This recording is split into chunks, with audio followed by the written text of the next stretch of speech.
Hey guys, how's it going? Tonight I finally got to watch the season premiere of Agent Carter Season 2. Um, I really enjoyed the first season, and so far, what I've seen of the second season is not going to disappoint. Basically, Carter, having gained the recognition and respect of the SSR, well, except for Thompson, who has been promoted on the back of what Carter did last season. With that in mind, she's now getting actual cases. Her first major thing, though, is to find Dottie Underwood. Now, the show starts off with someone who looks like Peggy robbing a bank. And actually, it did take me a couple minutes to realize it wasn't Peggy, it was Dottie. Her obsession with Peggy is just gone beyond the limits now. She's dressing like her, same hair, same makeup, everything. I'm surprised she's not even using an English accent yet. So, Peggy goes to rob this bank. She's not in it for the money, though. She's in it for this pin, which we'll get to later on. Fortunately, though, Peggy's there, and after a brief fight, she hits her in the back. She hits Dottie in the back of the head with some coins, and the bag explodes. Oh, yes, this will contain spoilers, okay? Sorry, I forgot to mention that at first. After that, they bring Dottie into the SSR, which Peggy wants to interrogate. Now, at the same time, Sosa's been promoted to chief of the Los Angeles bureau, and he's got this really weird case.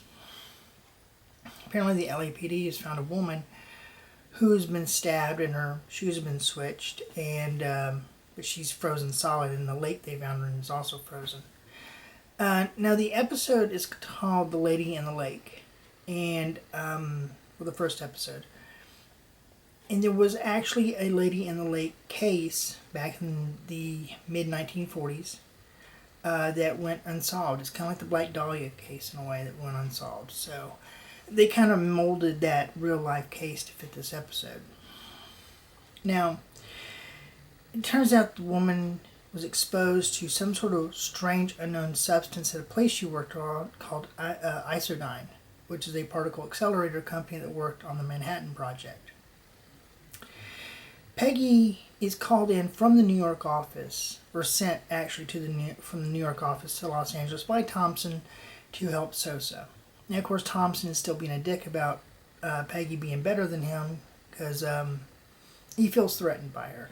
And it's not one of those things where, I just called Thompson a dick, but it was kind of the prevailing social attitude of the mid-1940s that the men went out to do the dangerous work and the women stayed home, cooking, cleaning, and raising the kids. And Thompson has a very traditional worldview. I think that's why he doesn't respect Carter, and I think that's also why he feels threatened by Carter's success, is not the fact that a subordinate is doing better than him, that a woman is doing better than him.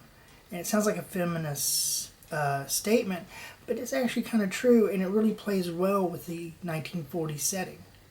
I mean, that was actually the attitude. Today, it's people debate about it all the time.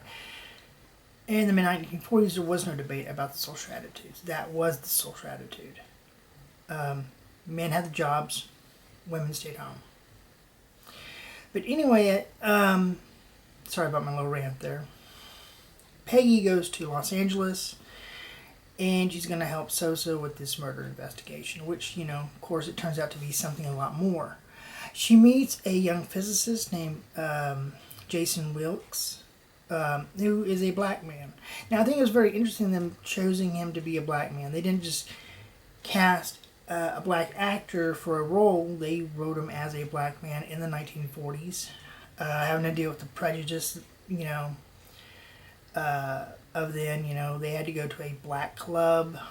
There was one point where they go into a diner where Peggy needs to use get some change for the payphone, and the guy behind the counter sees a white woman and a black man. He obviously thinks that the black man is doing something with the white woman. Are you all right, ma'am? You all right? You all right? it was a very racist stereotype, which Jason kind of takes in stride. He makes a statement that there's millions of them out there, and there was back then. I mean, even today. Then again, I'm going on another rant, but here we go. But that's what I like about this series. It looks at the social issues of back then that kind of still relate today. Peggy is a feminist icon, yes, but she doesn't overdo it. She's not asking for any special privileges. She just wants to be an agent. She wants to be a field agent. That's it. She wants to do it her way. Just like any other investigator would take on a case, she wants the same opportunities. That's it. She says she's really good at her job. That's the thing. Anyway, I promise I will not get on too many of these social rants, okay? I just had a shower, so I'm kind of wired. Where was I? Anyway, she meets this young physicist named Jason, who kind of caught between a rock and a hard place. Being a black man, even though he does have a physics degree, there was only like one company out of the 16 he applied for would hire him because of his race, and that was Isodyne.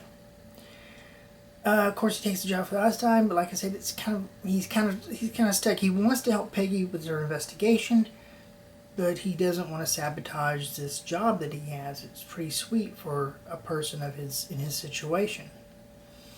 So, but ultimately he does decide to help Peggy with the investigation. He steals a film canister from the lab, and it shows this atomic explosion. Now, atomic explosions back in the 1940s and 50s were commonplace, especially in Nevada and Utah. There was above-ground testing all the time. But this was something different. When the device went off, instead of this big mushroom cloud, this kind of ice sheet formed everywhere, and in the center there was this black mass they call zero matter. Now, zero matter can be controlled by electromagnetics, something that Jason kind of has a specialty in. What this black matter is, or zero matter is what they call it, we're not quite sure.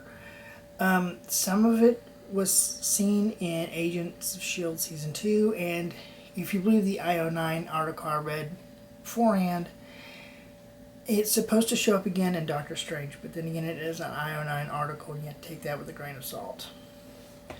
So, the episode basically ends, well, the two-part episode basically ends at the lab.